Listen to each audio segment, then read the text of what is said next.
Hey y'all, Eli here. Alright, hey y'all, Eli here from Mile High Pokemon. Excited to talk to you today about a collection I bought. It was a pretty big one. I had to drive down near Colorado Springs to get it. And sorry again for the background. My partner is watching some dating shows that I'm sure all love. But anyway, I got this collection that was worth almost $10,000, and after I grade some stuff, certainly it'll be more than that. I usually offer flat rates of 60% on stuff. I paid him a little more, about 62% on the value of his collection. I think ultimately it'll end up actually being even more because the conditions mostly were accurate, but not all of them. So it's probably in reality closer to 65, 66% value in the collection, which for a big collection is a pretty good gain, and I'm really appreciative of. Plus, one of the things I really liked about it is that I still am trying to fill out a lot of binders. I like to have, eventually the goal is to have at least one of every card. And certainly when it comes to set cards, I have one of each so I can scroll through binders. And this guy actually had a lot of cards from sort of the mid-era, from honestly after the early WotC through X and Y. And so there were literally thousands of cards I didn't have yet, like maybe 2,000 new ones, which was really, really cool to get my hands on. So I'm going to go through, show you what I got. I've taken them out of binders, so I'll just show you cards using my hands. And then I'm going to show you the ones I'm planning to grade, ones I'm planning to sell immediately, and ones I'm planning to hold on to for a little longer. Anyway, if there's anyone watching at some point, I would really appreciate if you could just let me know if the audio is working or not.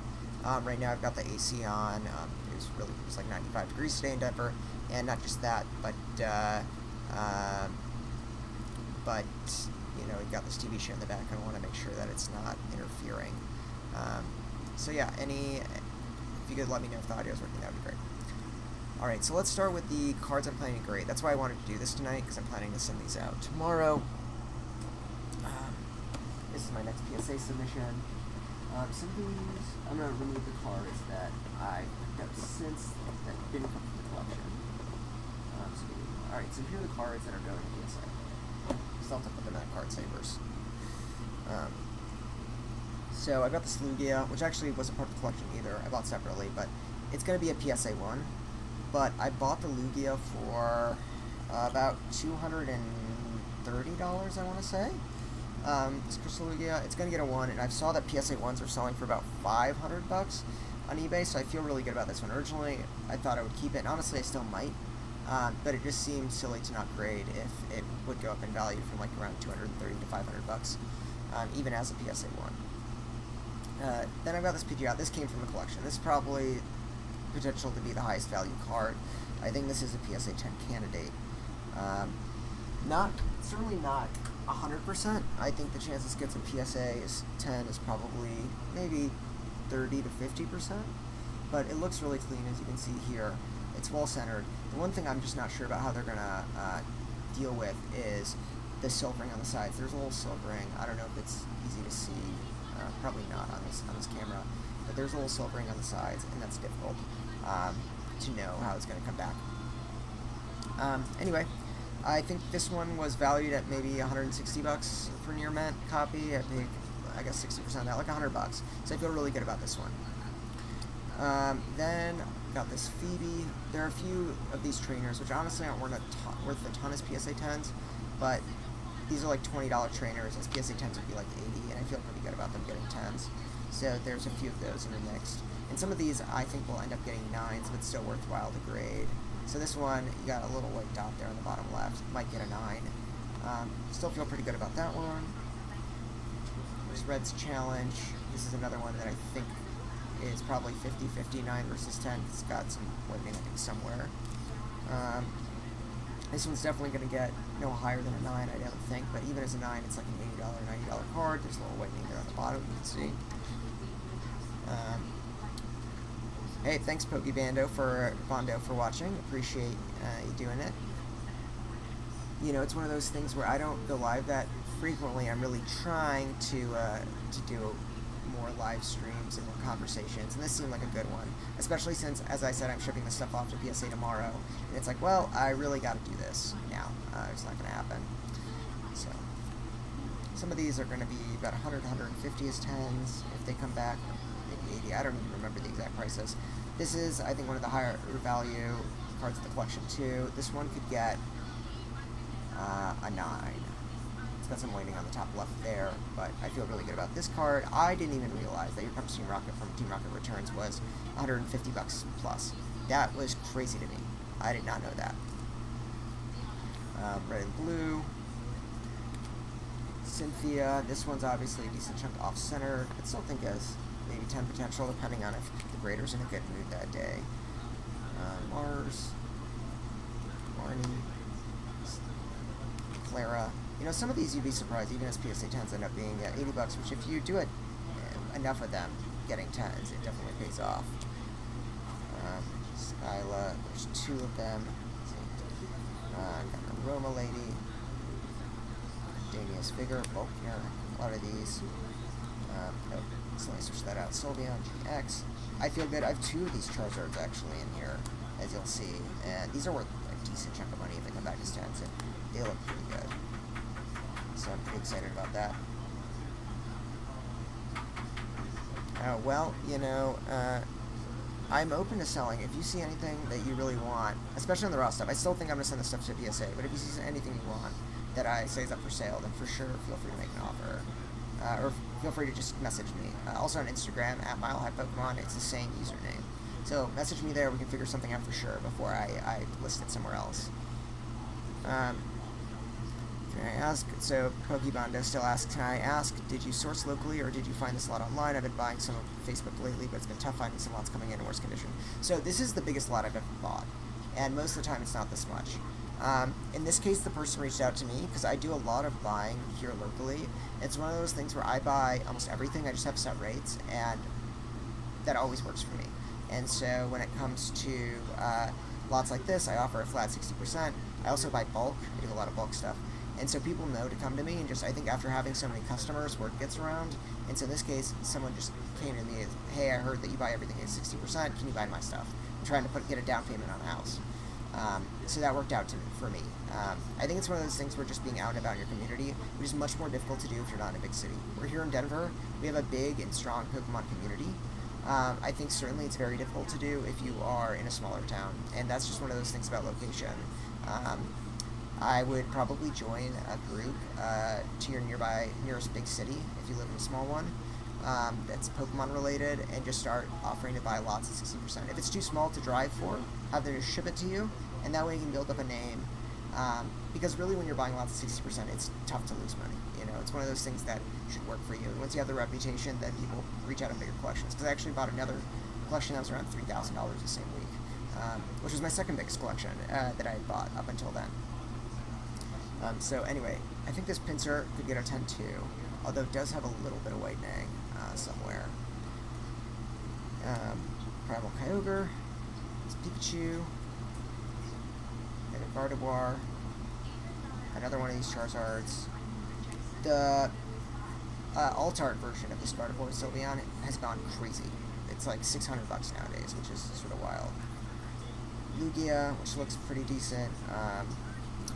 It's Togekiss, Azumarill, and then I've got 2 reverse hollows from Team Rocket Returns that I'm sending. This one's crazy. So there's only like 8 PSA 10 Magikarps of this one reverse hollow, and the ones that are the PSA 9 ones have sold for, I want to say, $90 or so. So I'm pretty sure that this will come back at PSA 9, but I think there's an outside chance they could get a 10. And I sort of don't even know what to charge for that, because it's got a little whitening there in the 2 corners, 2 little dots. Because if this gets a 9, it's going to be 90, and then PSA pop of less than 10 if it gets a 10. And so, yeah, we'll see. Same thing with the Hop. I mean, Hop-Up's worth less, but also a very small PSA 10 population, and I think it could certainly happen. Pokebondo says, that's pretty sweet. I definitely need to start promoting purchasing lots. I bought a few 1 or 2K lots over the past 6 months, but there's some issues sourcing. Yeah, the problem is, like, you're looking for people that aren't willing to go out and do the work, because obviously if they went out and sold it themselves, they would be probably able to get more money for their lots. And so, yeah, they'll sometimes list it or whatever, but I think really it's about trying to find people that don't want to do the work to sell their lots, which, you know, requires having a name out. where they just ask a friend, hey, I'm trying to sell a lot, do you know where to go to? Right, so those are the ones that I'm planning on grading. Next, I'm going to go through the ones that all are up for sale. So these are the cards that I decided to sell pretty much soon. I'm going to have listed soon. Alright. Mainly just photos, videos, not as accurate, but what condition sold to me is definitely enjoyed. Yeah, so it's really difficult. I think that when you do a really large collection purchase, what I usually do is I ask to take a picture of the driver's license, and then sometimes I'll even write a contract, which honestly can be pretty simple. Like, anyone can write a contract, just be like, here's what was promised to me, here's what I'm buying. If anything doesn't match condition, I have the option of a refund or to change it back or payment for the difference. And usually if you have a contract and people are good faith actors, which most of the time people trying to sell collections are, they'll sign and that's done. That's it. And obviously you want to take a sampling and just check out the cards before you buy the collection. I think with big collections, offering 60% does give you some wiggle room. As I said in this case, I think that there were some cards that weren't up to snuff, but really it probably just ended up being 65% or so value paid, which is okay on such a big collection if some cards aren't matching the condition. So certainly that's one of those things that I recommend. And in the past, whenever I have had an issue, I've only once ever had a buyer not willing to pay me back for an issue, and it was like $20 worth, and so I just never dealt with that buyer again. But every other case I've had an issue, they've always paid me back for the issue or been willing to take a return. So, alright, so these are the cards that are going to be up for sale soon that I decided were not gradable, either because they were too low value or just not terrific condition. Because these ones are off-centered, as you can see. This one had an issue with the back. First edition Delibird. It's a pretty big collection. You'll see there's a lot of stuff. I almost decided to grade these, but I realized it's probably going to come back like an 8, and a PSA 8 is just not worth the time. It is cool. It's one of those things where I'm actually not gung-ho on collecting great condition cards for my binders. I'm okay with it being like mid to bad condition even. And in this case, pretty much Dark Porygon.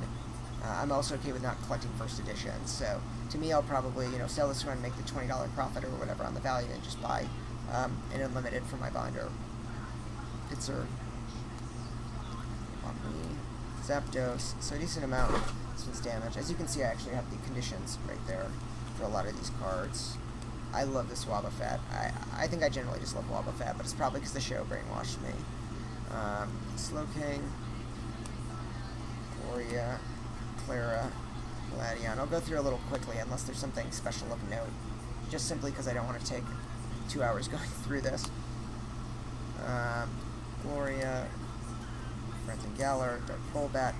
I was struggling with whether to grade more of these or to even keep the reverse hollows, but I'm not super interested in these reverse hollows even though they look cool. And honestly, for some reason,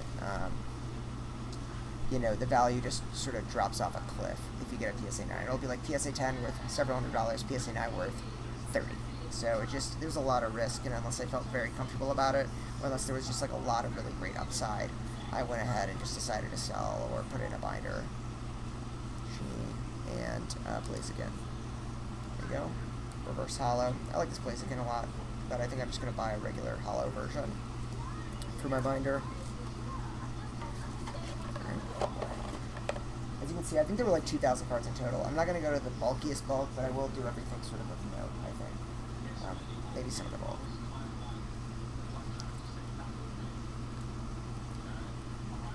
Yeah, it's one of those things where Pokebondos talks about how they had an issue getting a refund when there was a condition issue. And it's one of those things where it's going to happen, unfortunately. People don't want to give you a refund or get your money back.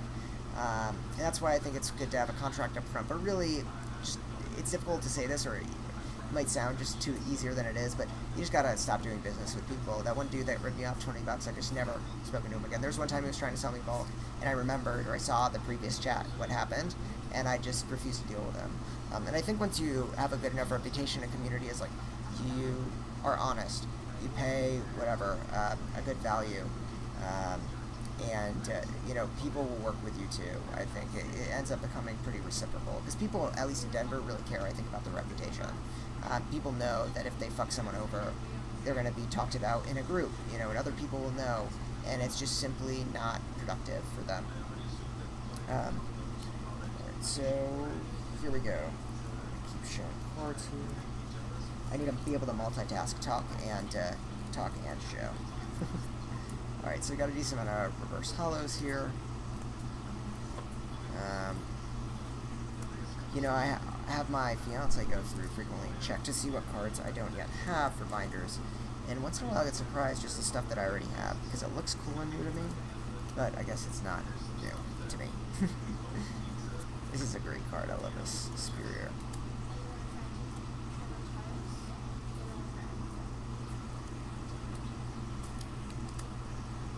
Garchomp, Mega Steelix. Man, these break cards are so horrendous. They've aged so poorly. Nobody even wants them. They're old cards and they sell for like $1, if that. Frequently they'll sell for less. It's really quite a shame. I don't know what they were thinking. Although, to be fair, I wasn't around that era. And I do wonder what, at the time, people were thinking. Like, did people shit on break cards at the time?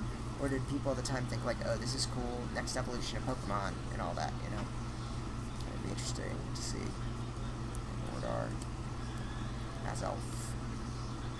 Abra Reverse Celebi. Gardevoir EX. There's like 5 of these energies in here, Reverse Hollow. Stuff adds up on bulk. I definitely do, we do a lot of bulk. Right now we have about 60,000 cards listed. And, it does add up, especially on the stuff that's, like, magically $1 in bulk. You'll buy it, hollows for 4 cents each, and some random hollows are worth $1. This happened with Chilling Reign. There's a Gardevoir in Chilling Reign right now that's super playable and worth, like, $5 each. And, we had been buying up a bunch of hollows for 4 cents each, and I just sent them off to a grader. They got sorted for me. And they got sorted, and pretty much it came back, and there was like 40 of these Gardevoirs for like $4 each, and that's always wonderful. Torterra. I always I collected during the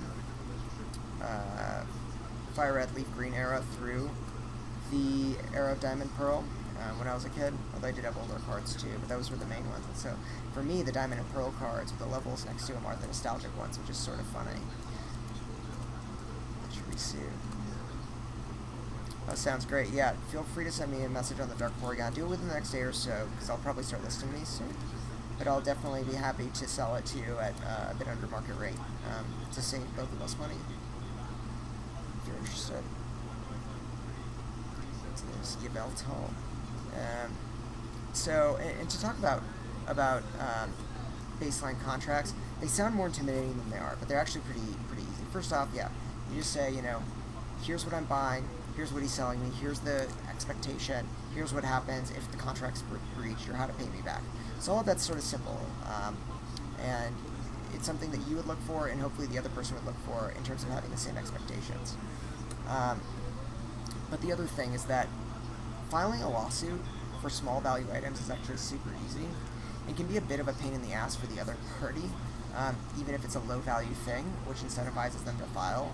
Because essentially what happens is I actually went through small claims recently, although with my landlord and not for cards, is that filing a small claims case doesn't require a lawyer. In fact, they flatly discourage lawyers. And all you have to do is write a few sentences to what happened, attach any evidence, and they schedule you first for mediation and then trial. It ends up being pretty much only about $100 total to go through this whole process. And if you win, sometimes you can recover fees from the other party. And so if you think about it, like let's say someone rips you off for, I don't know, $300, right? They're not being responsive, whatever.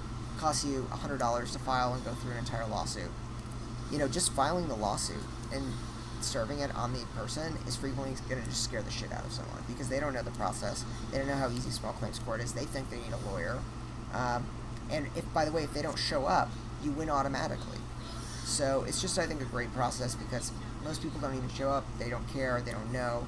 They don't understand. Or it incentivizes them to just pay you back, because obviously if they pay you back, then you withdraw the lawsuit. So I think that, people are a little queasy when it comes to that, but small claims is certainly, I think, very easy to work with, and it doesn't require legal knowledge. It just requires you to be right. Fairness, So, also it's one of those things where it's like treat people how you want to be treated. When you write a contract for me, it's like, this is not just recourse for me, but recourse for the other person, right? It's how I hope both parties would want, to approach any sort of agreement.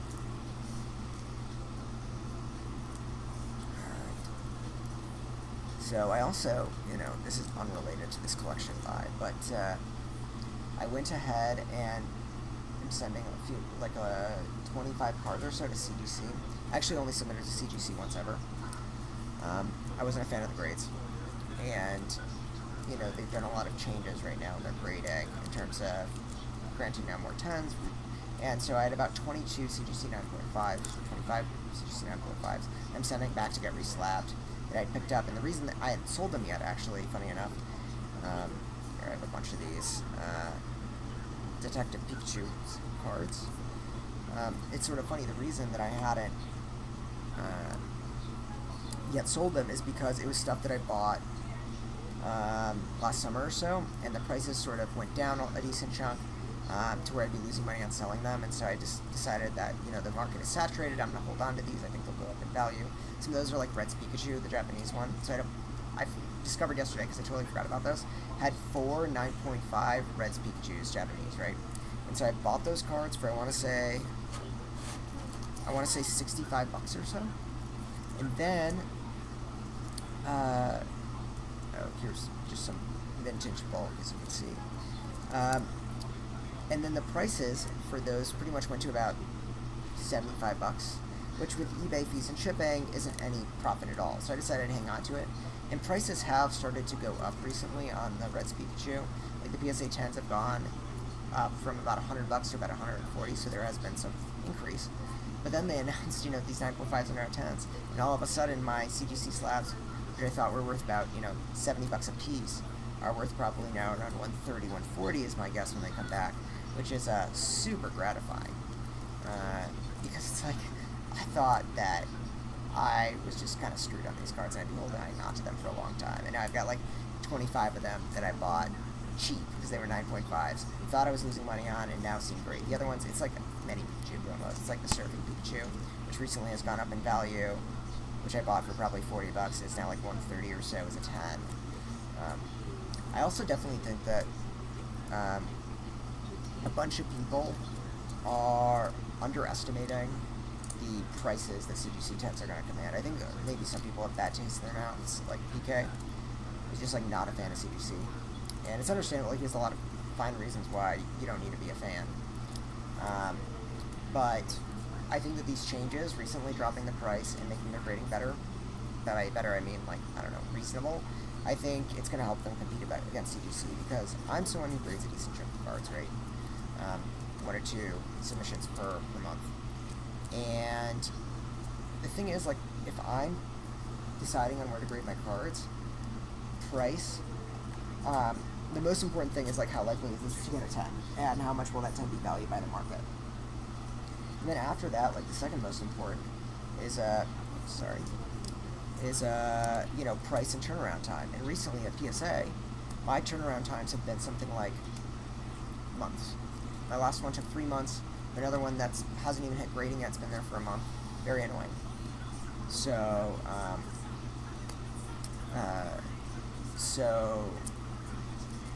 my god, lost my train of thought there for a second. So it's sort of a difficult call earlier, in the sense that it was more expensive to send to PSA, and it would take forever, but I knew I would probably get mostly 10s, and the value would be great. So after weighing those interests, I certainly would choose PSA easily. But now the interests are different, because now all of a sudden my chance of getting a 10 at CGC is significantly higher and feasible. Especially the card we're already going to get a PSA 10 from PSA. And when you're looking at the turnaround times being a lot narrower, probably a month or 2 earlier, mixed with the fact that I think the prices are going to keep up. A lot of people think that CGC 10s are going to be valued a lot less. But, as of right now, the pristine 10s are worth a solid, the same value. And a lot of pristine 10s actually sell for more than the PSA counterpart, because they're so much tougher to get. And certainly the prices are going to fall on the CGC 10s now, relatively speaking, but I can't imagine they're lower than, say, 80% of PSA value. And so to me, if it's like, well, I send them to CGC, I got them back a month or two earlier, the grading itself is cheaper, and by the way, it's still going to be worth probably 80% of the PSA, that decision where to send becomes a lot more difficult, especially on lower value cards. Like what I'm thinking is like, there are a decent number of slabs I sell between like 50 and $100, and if the case is going to be that like, hey, this comes back a month, like the turnaround is going to be 1 to 2 months earlier, and I can cycle through, it's okay if my profit ends up being a little lower. If my profit ends up being, you know, $30 instead of 35, it makes up for the fact that I just get the cards back a lot quicker, and so I can just grade a lot more and sell a lot more. So that's sort of how I'm thinking about it. I think the way it's panned out, the conversations, is that people who already really didn't like CGC have sort of continued not liking it. People who like CGC have gone to support them, and for them, honestly, it's an investment in the long term, because CGC is planning to be around here for many, many years, and let's say tomorrow they just said all their grades up until now have been invalid. Well, in the grand scheme of things, they lose credibility, but they're going to end up grading far more cards in the future than they have graded already. And so for them, it's better to get it right now so that they're competitive in the long term than to just stay consistent for consistency's sake.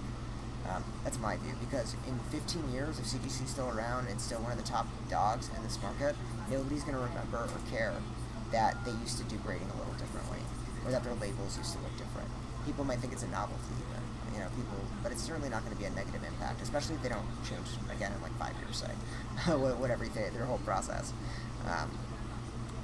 So I think it's going to be certainly a positive development. I feel like people who've been ambivalent and looking towards both sides think that this is a good way for them to go. And I'm talking about, like, for example, Dan from Kitchenwell Collectibles, who is really driven by what's going to make him the most money in this hobby. And not in a bad way, just like he obviously cares about that. He's a business.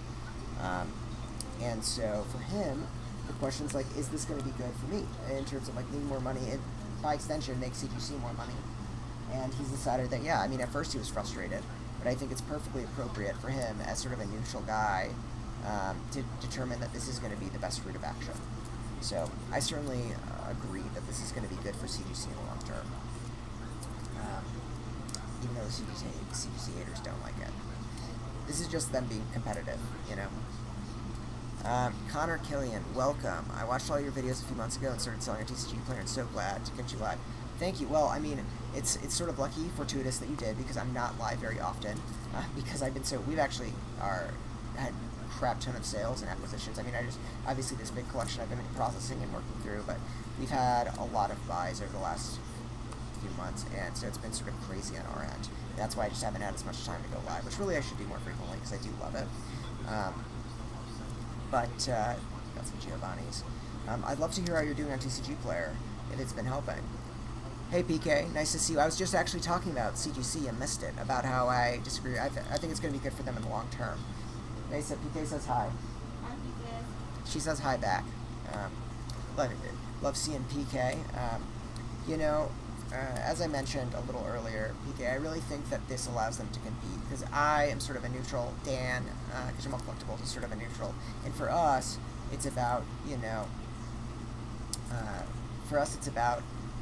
what's going to be, I guess, the fastest margins. And for me, if I'm thinking about sending it to PSA and waiting 3 months like my last submission did, and paying more, versus sending a CGC, getting it back quickly, paying less, and honestly, I think they'll still be worth 80% of what a PSA slab would be. Just being able to churn through that inventory a lot quicker is, I think, worthwhile. I sell a decent amount of slabs that are like $80, say, and yeah, I might earn $10 less on the sale, but if I can make 3 sales in the time that it takes to go through PSA, then it's sort of worthwhile to me. So Connor, would be curious to hear how your TCG player is going. It's been a year since we started selling. We're almost, let's say we're at 8,000 individual sales on TCG player now, which is pretty great. I mean, I could have never expected that, being there today. And I was looking, and honestly, I think the last year, we're at a pace for this year to be almost $100,000 in revenue, which is sort of crazy. I could have never imagined that when I started.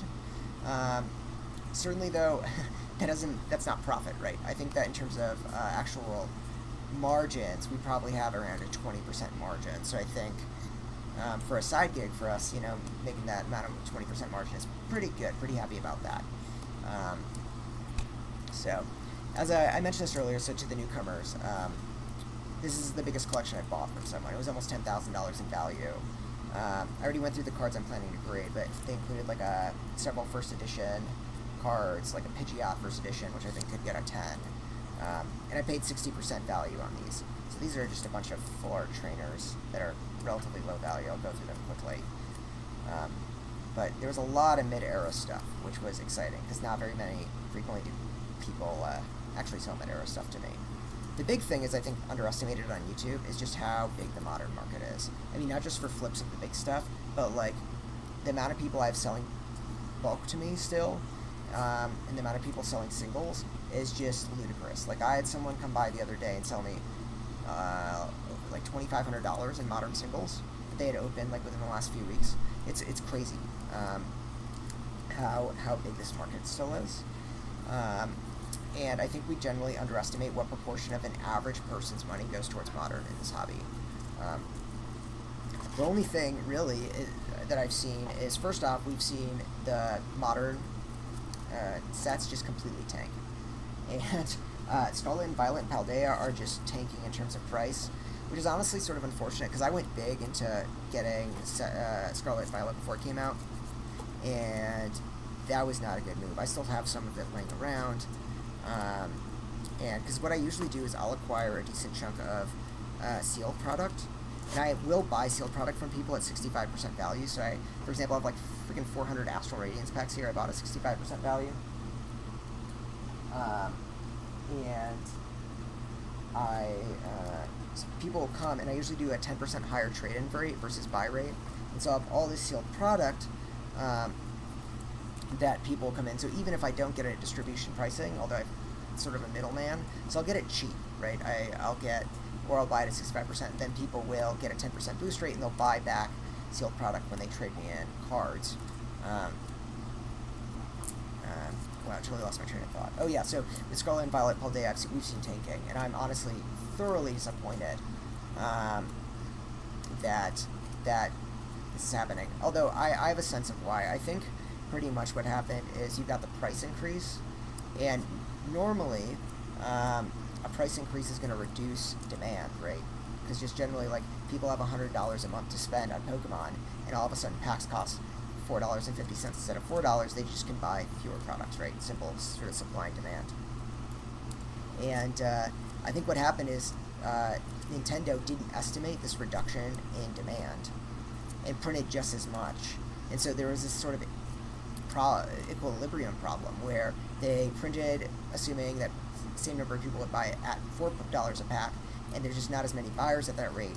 And so the sellers, TCG shops, are sort of stuck in the middle here between charging MSRP and nobody wants to buy it and having to recoup their funds, which is just drop prices. I mean, who would have imagined that the price for Scarlet Violet or Paldea booster box would match that with a much higher MSRP as sets that came out before, you know? You look at Battle Styles, even months after it came out, was selling for, at the lowest, say, $95 for a booster box. And now we got Scarlet Violet almost matching it. And in the middle, what you have is game shops paying far higher prices to acquire it.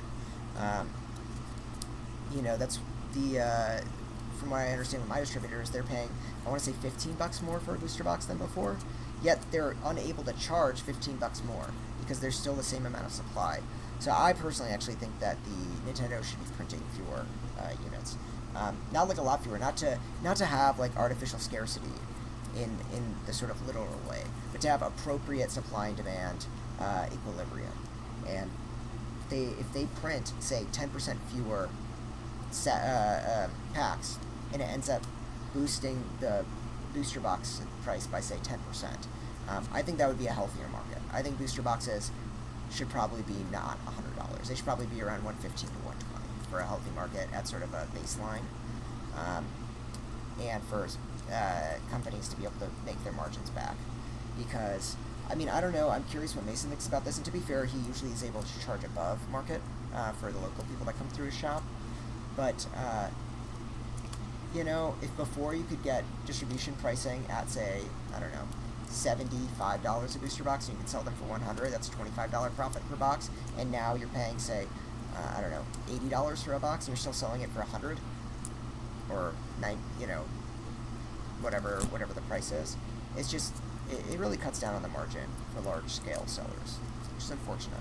I certainly am buying far less from distribution, and to a greater extent, actually, people are selling bulk product to me.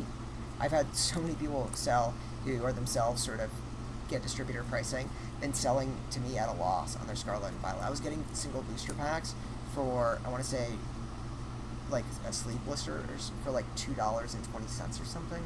Crazy. Same thing with Astral, actually, although that's not been printed to death. So, all right, I'm going to go through a little bit of these comments.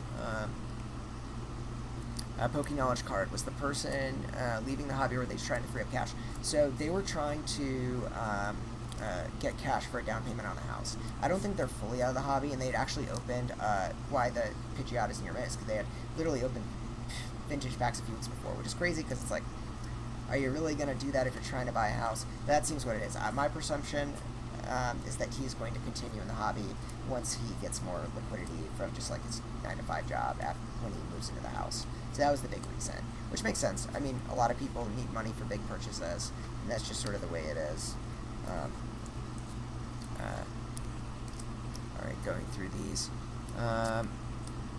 This is my first feast to get to level 3. Got level 4 seller in like 2 months, Connor Killian says. Have everything listed except still need to sort about 3K in common.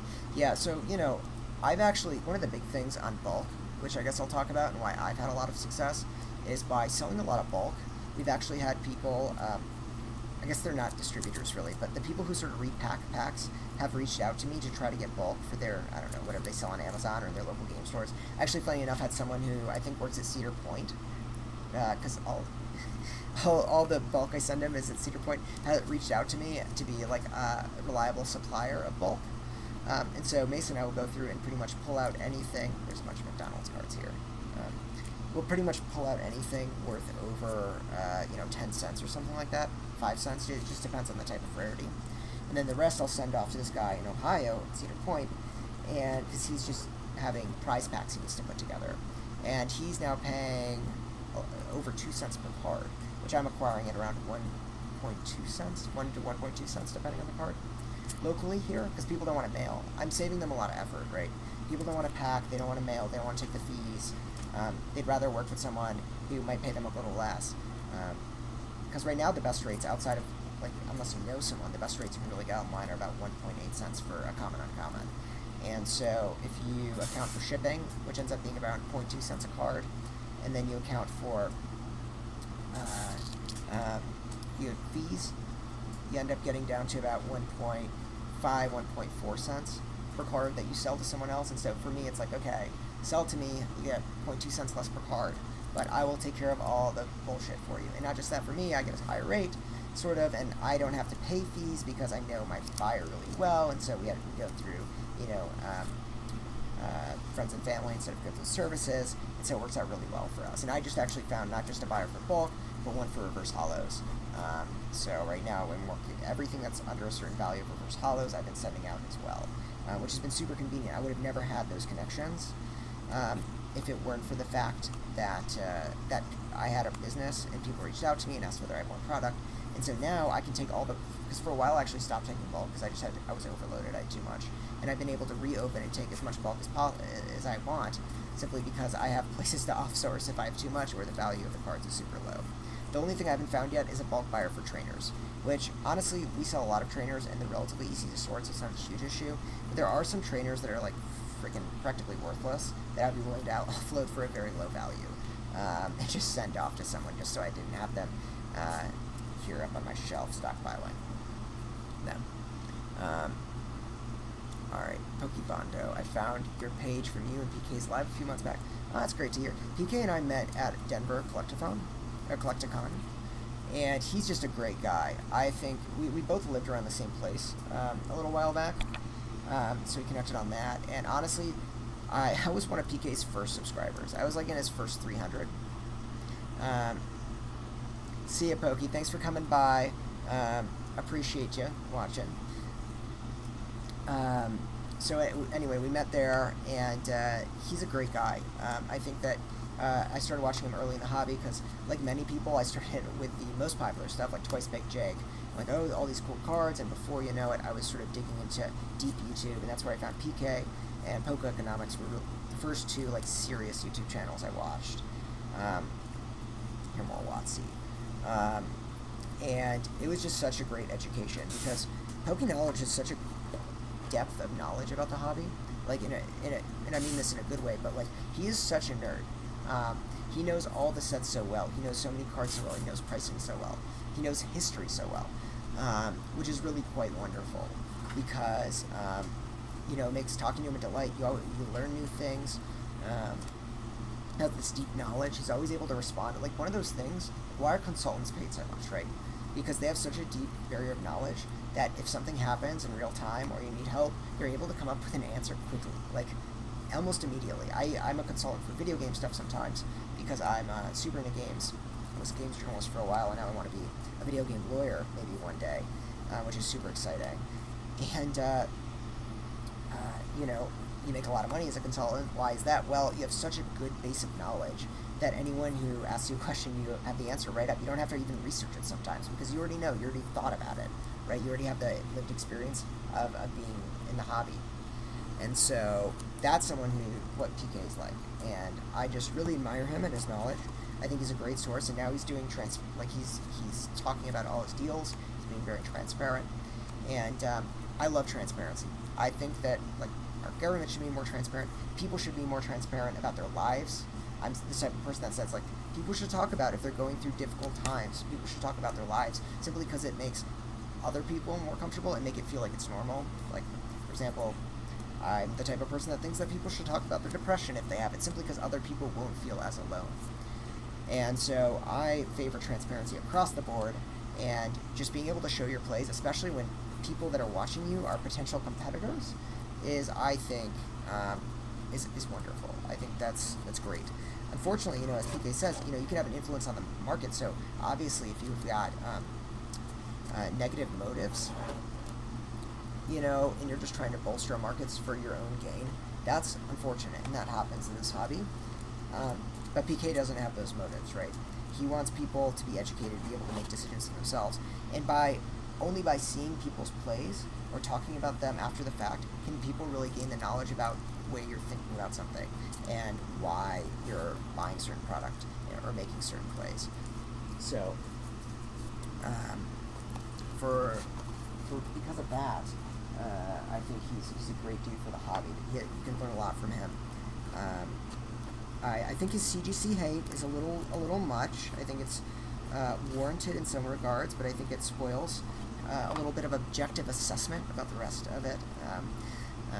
I'm partly joking, but I do think that CGC can do no good now for PK. I love you, but I think that there's at this point, they could cure cancer, and PK would find a way to decide that it's like not great, and that they're trying to,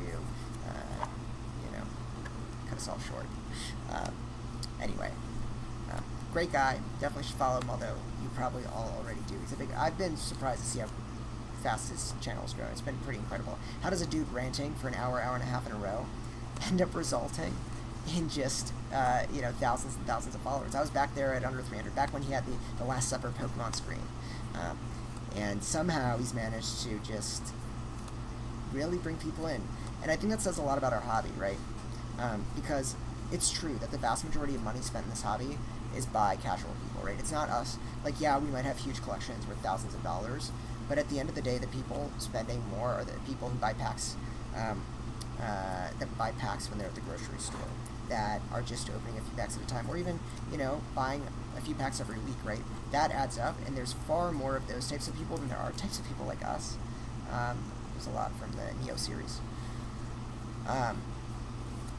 And so those type of people, it adds up a lot, but the fact that there's so many hardcore people watching PK, I think is good for a few reasons. First off, it keeps our hobby healthy in the sense that people will continue buying cards that are older, that maybe the people who are casual observers aren't getting into, right? The fact that the screen promos have increased so much, which is, by the way, crazy. I also a little butthurt because I sold PSA 10 screen promos for a fraction of what they're worth now, as have a lot of people, including Dan, Kitchen Wall Collectibles. But there's a bunch from Neo as well. Wow, I totally lost my train of thought. Screen promos. Oh, if casual fans are not buying screen promos. I mean, some of them are, right? They go to a convention and they've got one big purchase for the day. But it's really the fact that you've got so many people willing to drop such a big proportion of money that has made the hobby what it is in terms of collectibles. That's made it expand on old cards getting more valuable, about making it, make me feel good about my purchases, because I know it's very likely that a lot of my cards are not going to tank in value tomorrow because we've got such a strong level of support. So I don't think it just says a lot about PK that his content has a lot of followers, but it says a lot about our hobby as a whole and the strength that it has right now. Connor Killian says, yeah, I've been really enjoying it. Had a bit of a hang-up buying fake stamps on eBay, though. Luckily got over that hump now. Stamps on eBay can vary in price and quality. eBay guarantees that all the stamps it sells on its platform are real, which obviously they have no way to 100% be sure. Because of that, I am suspicious sometimes, but usually I just don't buy from out-of-country areas, from China, or from, there are some that come from, Hong Kong, which are almost certainly fake. Why do you have American stamps getting shipped from there, unless they're getting stolen from the factory where they're made? Which I guess is possible, although I don't know if they're produced outside the country anyway. But, I feel comfortable buying stamps, even if they look like they're from not the most reputable seller. I'm okay buying them on eBay, because eBay has the stamp guarantee, and if they come from America. I mean, that's sort of good enough for me, I don't even know how to tell if a stamp is fake. Do you know? Because, I would actually check if that were the case. But they'll look good to me. And I've never, I've had 7,000 orders now, and I've never had the USPS return a stamp to me, or a thing, because it's a fake stamp or something. So my presumption is that I use real stamps. But I guess I don't know how to tell. Alright, so that's the conclusion of my sales stuff. Now I have a few boxes here of stuff that I'm keeping for now, because they'll go in a binder and be part of a binder set, because they are new for me, at least for now. So I'll try to go quicker now, so that I'll try to go quicker now so that I'm not sitting here all night. Alright, so Connor Killian says, and by the way, if the audio gets too loud in the back, let me know, and we'll figure something out.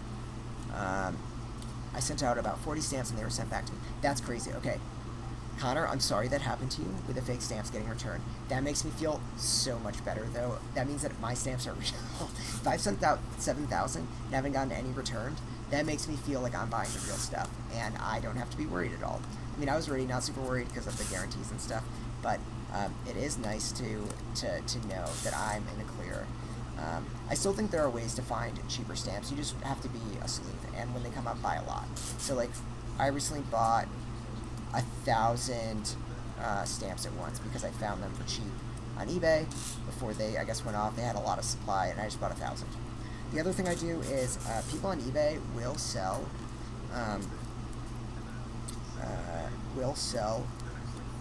cheap stamps that are 2 ounces, and so a lot of bulk orders end up being around 2 ounces, and so those are a lot easier to find on eBay, I think. And so I've gotten 2 ounce stamps for about 50 cents, and those are great, obviously, because they're just so much cheaper.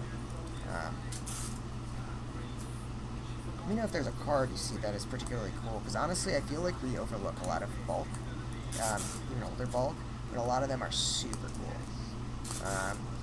Or the artists will be cool, or they'll just be really cute, like this Ralph.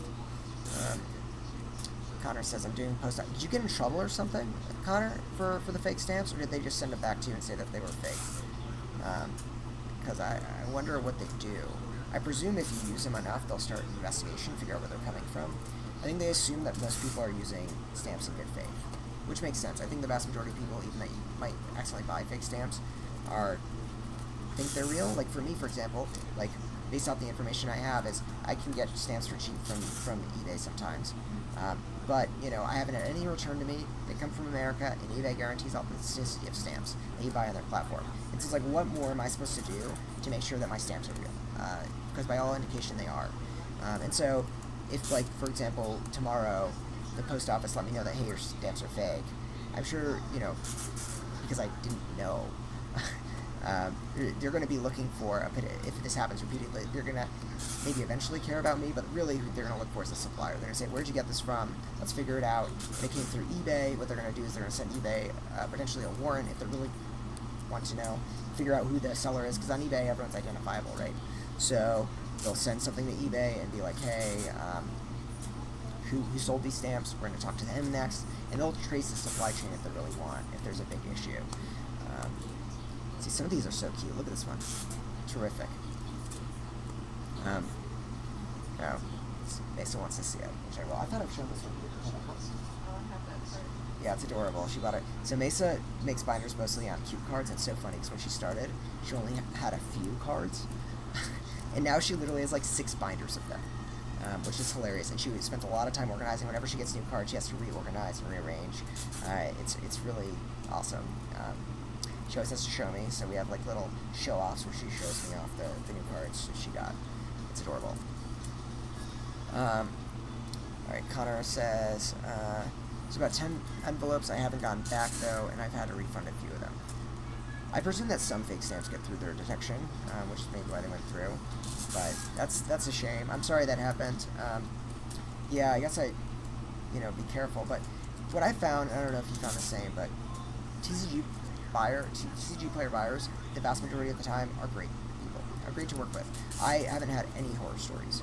Not any. I've had some, obviously, 7,000 sales, but the vast majority of the time, people are understanding if something doesn't work out. They're kind, and they don't expect a lot from you. To be fair, TCG players' policies don't expect a lot. Usually, they're just like, if you screw up, issue a refund, and that's it. They don't require you to take losses, which is sort of nice on their policy side. But I only rarely have issues with people. And TCG Player has removed every piece of negative feedback we've ever gotten simply because we followed their policies, and the buyer was frequently being unreasonable. The one big issue we've had is, so we live in Denver, obviously, and it's dry here, and especially in the winter, what happens is that when you move from a place of low humidity that's cold and dry to a place of higher humidity, especially when that's warm like Florida, the cards expand and curl. So people are getting cards, especially in the winter months, like frequently, like 3 to 4 orders a week, with the cards being curved, which, by the way, are still near mint, right? TCG Player still lets you list them as near mint. But people would get frustrated and wouldn't know. And by the way, some people, I'm sure, were just like not thinking too hard, but it's like, man, can you just like put a book on top of your curve card and give it a day? You don't need, I can't solve all your problems for you. Just put it under book, it'll straighten out. But fortunately, TCG Player has been really kind, and they know that this can happen. And so every negative review I've gotten for that issue, they have taken the negative feedback off. And even then, I would say most buyers of those in that issue are understanding. They'll just be like, all right, I'll put a button on top and I'll let you know. So I think they're good. I'm going to go up, check the other parts of the chat if I haven't missed anything.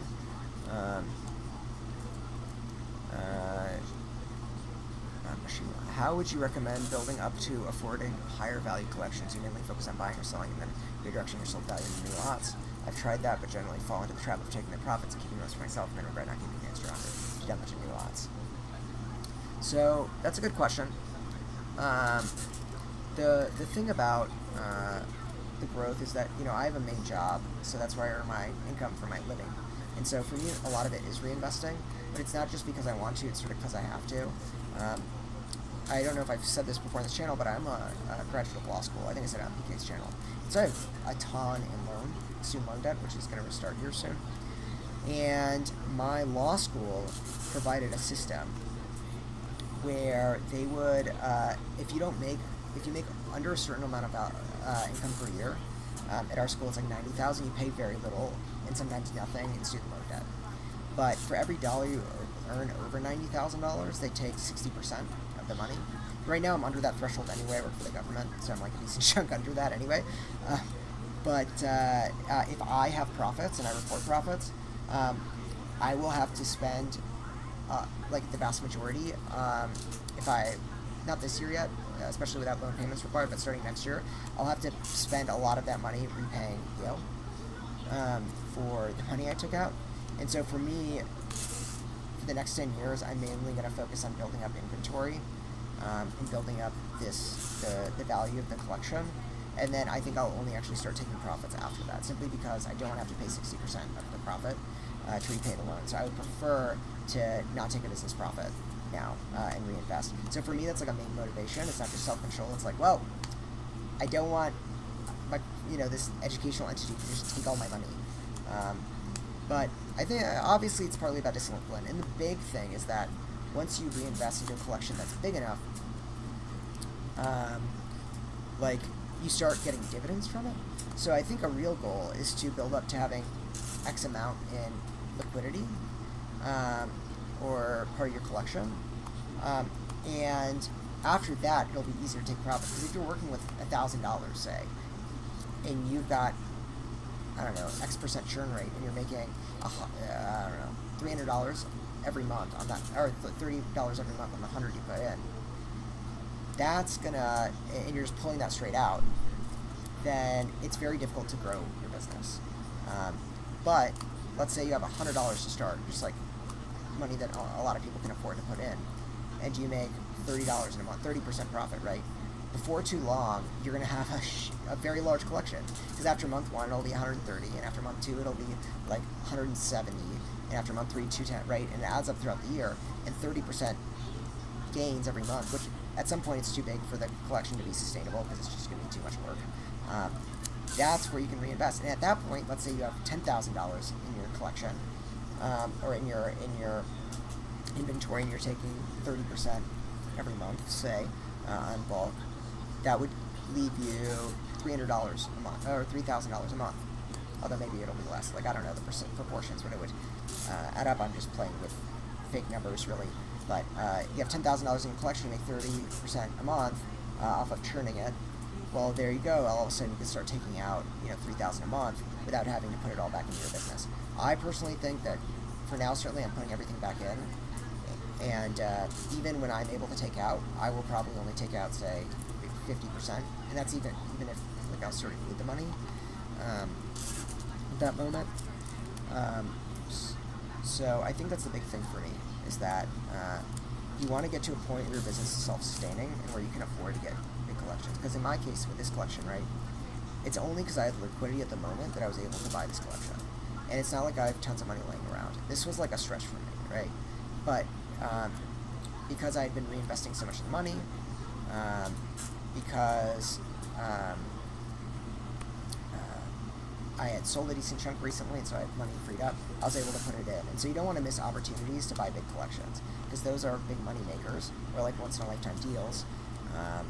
Because those are, or like another example, I bought a few sets of the Unigaba Evolutions from Japan.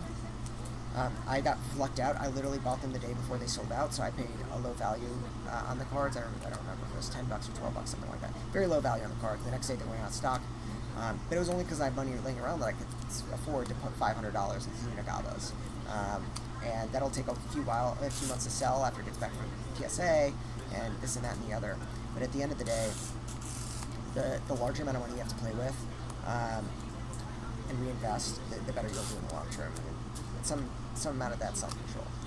For what it's worth, I think some amount of it is okay to reinvest in cards that you're going to hold on to. Like what you're seeing now, right, are cards that I don't yet have binders for, and they may accrue in value over the long term. So I might sell. I'll probably sell them one day, right? But I can afford to hold on to them. And it's still inventory. It's just not immediate inventory. And to be fair, if someone came up and offered me X amount of money tomorrow on some of these cards, I'd still probably sell them, simply because I assume I can get them back later, and if it would be a really good sale, that's what I do. Just a sec. Going through some of these comments, I want to make sure I get to everything.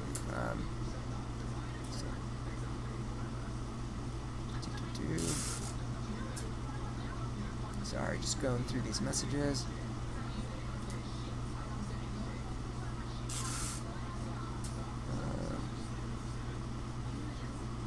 Okay, so on the tax stuff, I'm a sole proprietor. That's the easiest way to deal with it right now.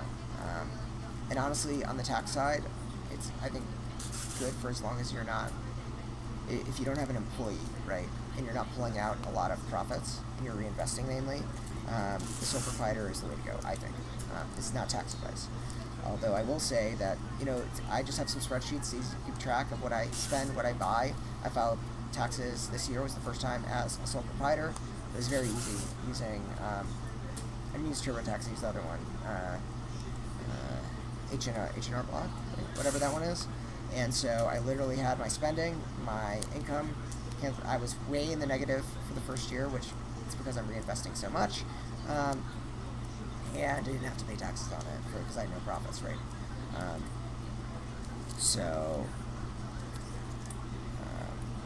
Yeah, I think that's the way to go. Until you get really big and you can afford to have a real account and do all your stuff, I think it's totally manageable to keep your own spreadsheets if you can keep them straight, manage well, not forget things. And in my case, like, realistically, the accounting was easy because the vast majority of my sales come from TCG Player and eBay, and those are easy to just check off 1 and 2. Very few come from outside of those platforms. So it's not too difficult to report. And when it comes to my purchases, I just keep a running spreadsheet. Here's what I'm going to resell, the cards themselves, because those are sales tax exempt, and then here's what I'm going to I'm using for supplies or whatever. The big thing, if you haven't done already, which hopefully you have, is you definitely getting a reseller's license to save on income. Sales tax is the way to go, because that adds up. Sales tax adds up. It cuts into your margins and everything. So it certainly would be a lot better if you're able to get a sales tax license, and that way you can get stuff even from like retailers like Best Buy. If there's a sale, you can get it sales tax free. And on here's some of the more valuable cards that I'm gonna hold on to for a bit. Even on TCG Player, you can get a sales tax exemption, and the other place I use it, it's big, eBay and PWCC. PWCC is a big one because I do a lot of slab cracking. Not as much now because for some reason I feel like slabs are way more expensive on PWCC now than they were a few months ago, and because there's just fewer plays on the CGC stuff. But I've cracked a lot of CGC slabs to send a PSA, and it's worked pretty well for me. And so that's vital to not cut the margin. So I don't pay sales tax on PWCC stuff. I get it shipped directly to me. I crack, I grade, I sell. So, Connor, there's about 10 Pokey Brando. The stamps I've been buying are about $1 a piece, but allows for up to 1 ounce in certain thickness. I've only had one time so far at the post office weighed and required more postage, but generally when I drop off a decent amount more, they just accept them. And no issues once they've been accepted beside delivery issues. Yeah, you can get, so there are some websites that'll sell stamps for cheaper. I presume yours are the $1 because they're either the 2 ounce stamps or they are the that are not machinable, which has a surcharge. The way for me that works really well is that I pretty much use, for less valuable cards, I'll just put them in a team bag, in an envelope, and one stamp if it's less than like 12 cards, and then if they need a card saver, then it's like less than 8 stamps, or 8 cards get one stamp. Then I add up obviously based off the weights. That works really well for us. And then obviously if it's more than that, we have the 2 ounce stamp, which saves money. We also buy some there's some eBay sellers who will sell smaller value stamps for less than this value. So for example, we have 20-cent stamps. I found an eBay seller that sold me 20-cent stamps for 15 or 16 cents, right? Just 75% value. And so when you're trying to hit those rates, like for example, if it costs $2.22 to sell, to send something, right, which happens sometimes, you put on, 2 ounce stamp or 1 ounce stamp, and then like an additional ounce stamp, and you can work in and have additional savings that way if you know exactly what to do. If you calculate ahead of time, here's how many stamps I need of each type. Also, this one's crazy, gone up in value. Just look at this crap. Wild. Oh, this one's damaged. So that's what I'd recommend on those. I think that $1 for postage is a lot, and I would not be willing to pay that. Unless it was obviously in order more than 8 cards, but not uniformly, because that stuff adds up. For us, we had 8,000 sales over the last year, 8,000. And so if you think about, you have 40 cents on each one, that's thousands of dollars in difference. That's just like way too much for me. And when it comes to bulk specifically, I would think it was fine for orders of $10 or more. When it comes to bulk specifically, you've got a situation where margins matter. And so, for example, for us, we get stamps relatively cheap usually because we buy them so many times when we see sales come up. We buy card savers in bulk. We buy top loaders in bulk. Like card savers right now, we spend 7 cents each on. So we find stamps nowadays. The cheapest stamps we find are around 35 cents. So take that plus 7 cent card saver if you need it. 42 cents envelope is like a penny. The labels are like maybe another penny or two. And so ultimately, it ends up coming up to about 50 cents to ship a lot of the orders that are under an ounce. And then you add in the fact that TCG Player you're getting 90 cents effectively per order that is under $5 in shipping. So the buyer's paying you 90 cents. Shipping itself costs 50 cents. So that's a 40 cent on each order that I make. And actually, I think on the small bulk orders, that's where most of the profit comes from. Because, someone will buy a 10 cent card, pay $1.10, and I'm getting 40 cents in the shipping, plus the 10 cent for the card. And that's where the big margins come in. I mean, the biggest margins are there. 300% margins, although, to be fair, it's a very low value. But it adds up, especially if you can do it quickly. So I've really tried to minimize the shipping costs on the bulk. Of course, if I'm shipping something bigger, then I don't care. Because if I've got a $30 order and I just spend $1.50 on shipping instead of $1.20, then obviously that's not a huge deal. The margin's a lot smaller. So Pokemondo says, yeah, I've used a majority of my income from work to semi-fund some of these lots, but I'm still learning about how this upcoming tax season will look. I've been tracking every purchase sale. That's good because you don't want to leave it for the end of the year. That's the worst nightmare, right? If you haven't been keeping track, you don't want to get in trouble with the IRS. You should want to. I'm the type of person that thinks everyone should pay their taxes. So certainly keeping track, filing the sales tax return, which I'm going to do right after the stream is over, is all very important. What I want to say, it's better to play it safe and file your taxes correctly than to try to skirt the law for small amounts of savings.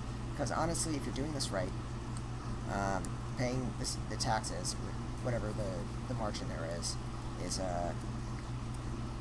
shouldn't be that big of a deal.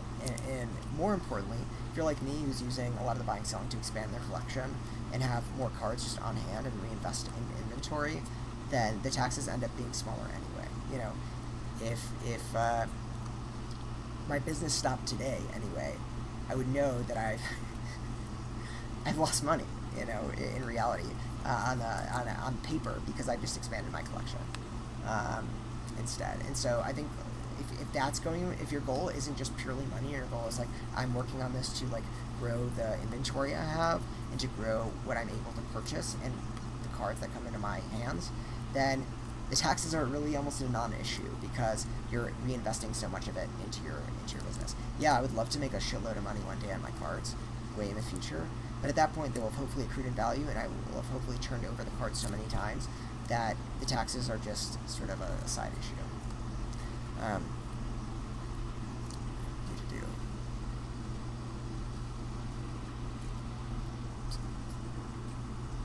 The other thing that's great about bulk specifically is once you have enough bulk listed, you won't really have nearly as many orders that are just like a buck. I think nowadays our average order, despite the fact that our average card sold is probably worth around 13 cents, our average orders are probably around $5 plus, simply because people buy many cards at once, and so for us, it's not as bad in terms of the shipping stuff, because we just lose money on orders so much more rarely. On direct, oh my god. Direct was terrible. Lost a lot of money. Sorry, I've got this sideways. But yeah, I think nowadays we just don't lose money on orders unless a card takes a value or something overnight.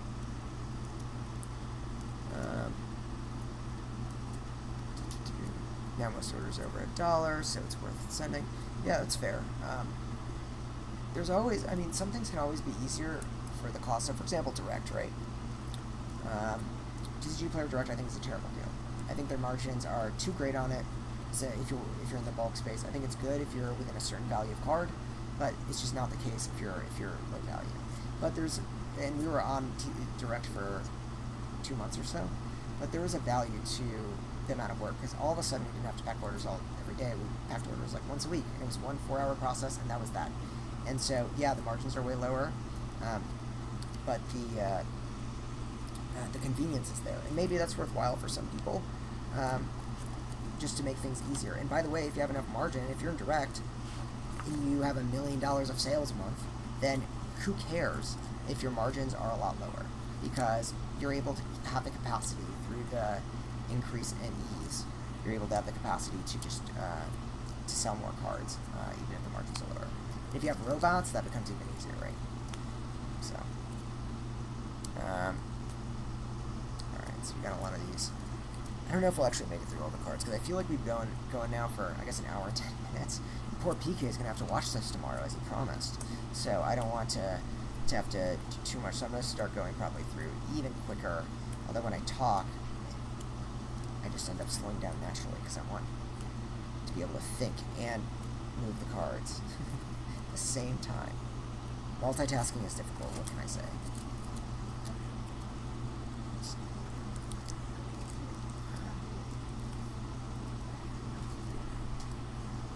Yeah, so that's great. So Pokemon says, for transparency, it's 50% profit for my time and 50% growing my collection as well. Previous lot I bought into was $1,200, turned around $100 profit, and kept around 150 cards. Yeah, that's great. I think that's exactly the way to do it. And certainly as you're growing, I mean, I think it's one of those things where, like, as you're growing, you should be putting more money in, and then once you have a solid baseline, you can start taking more money out.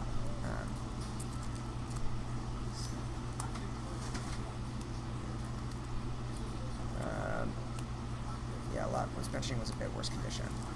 Yeah. Fortunately, it seems like 60% is a place where you can deal with a little worse condition cards, as long as it's not across the board. Like, I had someone that tried to sell me like a $3,000 collection like a few months ago, and I asked him to send me pictures. And what I always say is, when people try to sell me old cards, I'm like, hey, I see that you've conditioned them. Most of the time, they think they're all near mint. No, it's alright, Pokeball, no, you're not distracted. This is the whole point of a stream. I like when people interact and ask questions, because if I was just sitting here going through all the cards one by one, that would be a pretty boring stream. So I think it's good to have a conversation, and other people learn from it. I think that's great. Oh my gosh, I lost my train of thought. What was I talking about? Oh yeah, so this dude tried to sell me this collection, right? And I'm like, hey, just so you know, old cards, they don't hold up super well, so, you know, I can't commit to buying them until I know what condition they are. And I asked them to send me a few pictures of, like, the more valuable cards, and they were just like, this dude told me this card was in your mint, and it was clearly at least MP, right? And when you're talking about high-value cards, it makes a big difference, like the difference between $100 and a $60 card, right? And I'm like, you know, this is moderately played, I can't take this, like, this isn't correctly conditioned. He's like, yeah, you don't know what you're talking about. And I'm like, well, I've made, like, I'm a TCG player, I've had a lot of sales, like, it's not just me, it's not that I care a lot, I mean, sometimes I do, but really because the buyers care. You know, I'm going to have buyers in my ear if I list stuff incorrectly. And once again, you don't know what you're talking about, I'm not going to sell it to you. I said, okay, that's fine.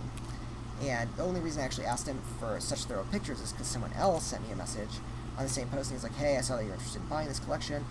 Just so you know, like, I drove an hour to try to buy this collection from this dude, and all the cards were in bad condition, so you should ask.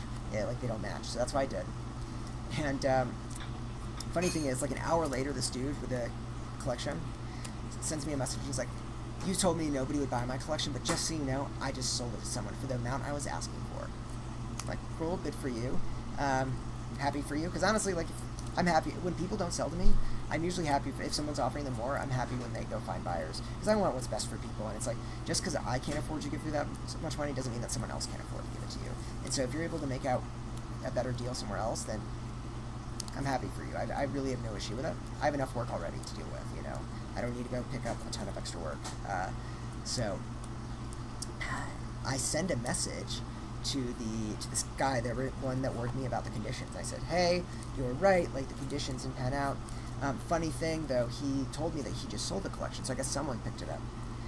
And the guy responded, he's like, you know, I don't know if I believe that. And so he sends a message to the guy with the collection and says, hey, actually, I think I've changed my mind, you know, do you still have the collection to buy? And the guy says, yep, it's still available. So he lied to me about selling the collection for what he wanted, I guess to make me feel bad, I don't know, make me get buyer's remorse. I don't have buyer's remorse. I'm not buying a collection I'm gonna lose money on.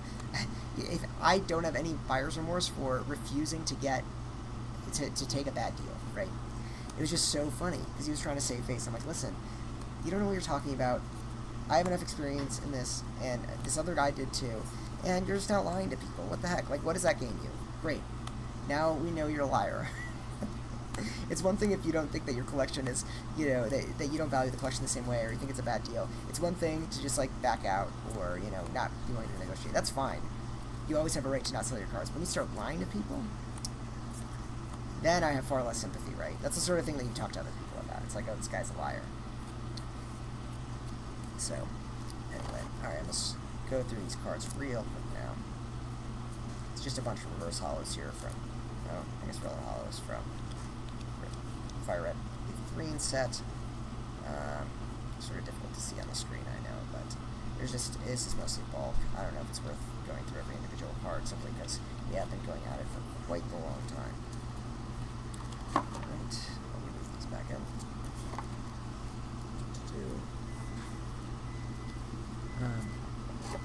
Yeah, people that I have to reach out to brag about their sales afterwards are not the people I want to work with. Yeah, I mean, that's absolutely true, right? I want to work with honest people, and so, I think one of the other reasons is just that, like, I'm pretty strict with my rate across the board. I have my rates that I offer people, and they just don't change, okay? No, you're not going to get a special deal because you swear that the cards are going to get a PSA 10. There are only a few things I do. I make exceptions for some people that I've worked with for a long time. I make exceptions if the card is particularly high value and it's gradable. And sometimes what I do is I send people extra money if their card that they sold me at 60% gets a PSA 10. So, for example, I had a guy sell me a Moonbryon I offered him 70%. He sold it to me for 70%, was like $450, just came back a 10, it's a $1,000 card. I sent him an extra $100. And he sort of knows, because I've worked with him a lot, that, like, if he sells me a really good... Because I would prefer he sells those cards to me than some rando on a Facebook group, right? So, he knows that if he sells me a really good card and I get a 10 and make some money off it, I will share some of the wealth with him.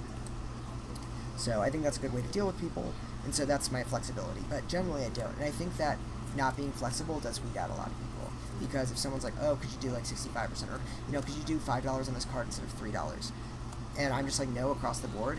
People will know only to come with me if they're okay with the terms that I've set out.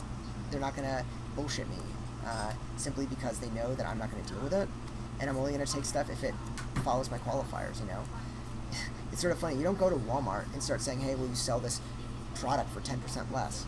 No, you pay what the price is.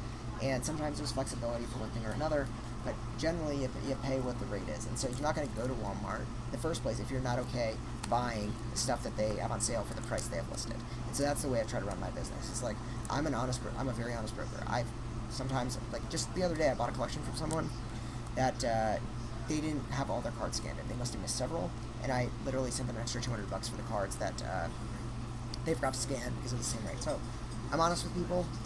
I do the stuff where I give them a bonus if they've made me some money, or if they've been good business partners in that respect. I try to share the wealth. But if you don't accept my rates going in, then I don't want to deal with you. I don't want to have to argue with you. I don't want to have to, deal with all this. And that just eliminates a bunch of people. Because really, the other thing you look for is, like, the people that are penny pinchers, or, for example, you offer $90 for a card, and they're like, oh, can you do 92? Like, those sorts of people, probably people you don't want to deal with anyway, because they're way too much trouble than they're worth. If you're able to have an agreement ahead of time that applies equally to all cards, then you don't have to deal on every single card with bartering.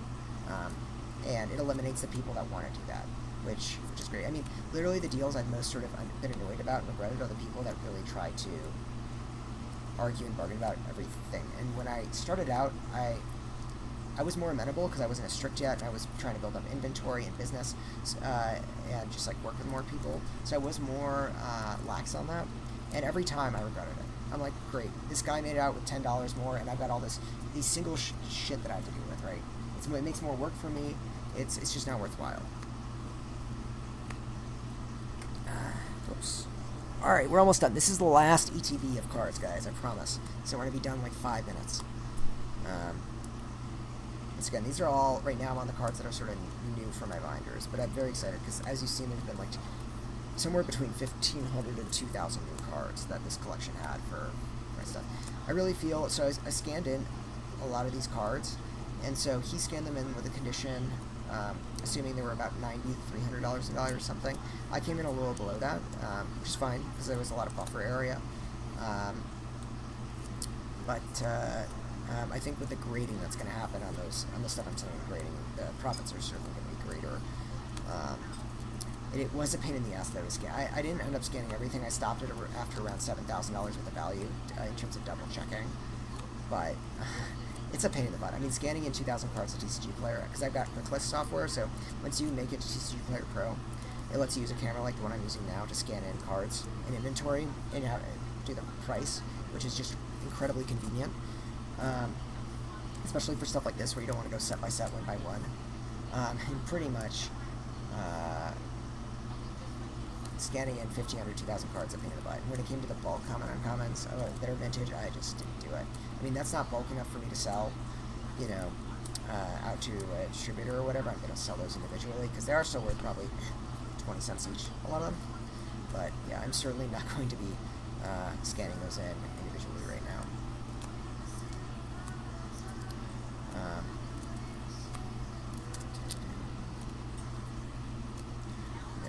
Pokebondo, I don't know where you live in terms of cities, but unfortunately I just think people have more trouble if they live in rural areas or small cities. And Denver specifically isn't just like a decently sized city, but it's got a very active Pokemon collecting base. And so that's just been a huge help. I'm moving to Detroit starting in August for a year, and I'm just unsure. The Detroit suburbs are big, there's a lot of people there. I'm just not sure if the collecting scene is going to be the same. And certainly, if I lived in, so I've lived in Lansing and New Haven before, in those cities, I just couldn't, I mean, unless I drove down to the nearest big city, New York or Detroit, I certainly can't imagine there being a big collecting scene. So I agree it's difficult, and there aren't, right now, I don't know if you've seen this, but on eBay, when it comes to collection buys, and I've scoured eBay a decent amount, the prices are just not there. They're not worthwhile, and a lot of things are actually selling at over market price, which is sort of shocking to me. So it's just not worthwhile. Man, I love these Radiant Collection cards. They're so wonderful. I'm happy this guy had them. Yeah, I can imagine that the Northeast is also just like densely populated. So if there were ever a reason, for example, where you were able to get a $5,000 card collection, say, and you're in the Northeast, which I did live in for a little while, it's certainly very manageable and doable to just take a train or drive an hour or two away. Like, right, Boston, even if you had to make a trip from like Boston to New York City, it's like 2 or 3 hours, right? I think it's like 3 hours. It's still totally doable for a collection big enough, you know. You just have to make sure everything's up to snuff ahead of time. Like, the worst is if you drive out and the cards are just like not up to proper condition. But if you can confirm ahead of time, you know, going out of your way, spending 2 or 3 hours on a $5,000 collection is certainly worthwhile, given the amount that it's worth. Yeah, you know, next time I go to a Collecticon, which honestly I don't know when that will be, because next year the job I'm working gives no vacation time, which is wild. Alright, these are the last ones, guys. I will definitely need to go out and sit out to buy cards, because every Collecticon, or every convention I've been to so far, including the Denver Collecticon, the people that had large visible signs that they were buying collections always had a lot of business. And people, for some reason, I think are just willing to sell, I don't know, at a pretty low rate at Collecticon for one reason or another. Probably because they're hauling in big collections and it still ends up being a lot of money. But I found that a lot of the rates offered for collection, and the prices too, were just not as competitive as mine. My partner and I just went around Collecticon Denver and realized that we had like the most affordable prices of any vendor there. And we did great. But, you know, we were selling trainer galleries for literally like $1, right, each. The ones that were worth less than that, which we thought was great because we didn't have to pay fees. TCG Player, we were just getting cash there. But then, you know, we'd go to a neighboring booth and they'd be selling the same trainer galleries for $3 or $5, and we're like, are you kidding me? And it really sucked because you imagine they're not selling as many, but if they sold even, you know, one of those trainer galleries, it makes up for like every 3 to 5 that we sell. So that was crazy. I mean, it ended up being okay. We're selling for market price. We, for the trainer galleries, for example, had a WhatsApp streamer come up and actually just pay for them outright.